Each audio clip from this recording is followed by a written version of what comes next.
Okay, Ugadi అంటే ఏంటో చెప్పుకుందాం.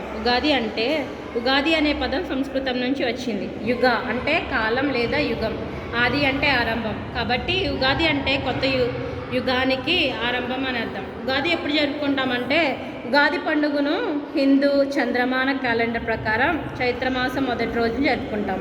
ఇది ముఖ్యంగా ఆంధ్రప్రదేశ్, తెలంగాణ, కర్ణాటక రాష్ట్రాల్లో నూతన సంవత్సరంగా భావిస్తాము. ఉగాది యొక్క ప్రాముఖ్యత ఏంటంటే ఇది తెలుగు నూతన సంవత్సరం. ఈరోజు బ్రహ్మ సృష్టిని ప్రారంభించాలని నమ్మకం. కొత్త పనులు మొదలు పెట్టడానికి శుభదినం. ఓకే, ఉగాది అంటే ఏంటో తెలుసుకుందాం. ఉగాది రోజు చైత్రశుద్ధి పాడ్యం నాడు జరుపుకుంటాము. లేస్తాము, తోరణాలు కట్టుకుంటాము, అలాగే కొత్త బట్టలు వేసుకుంటాము. ఉగాది పచ్చడి నాడు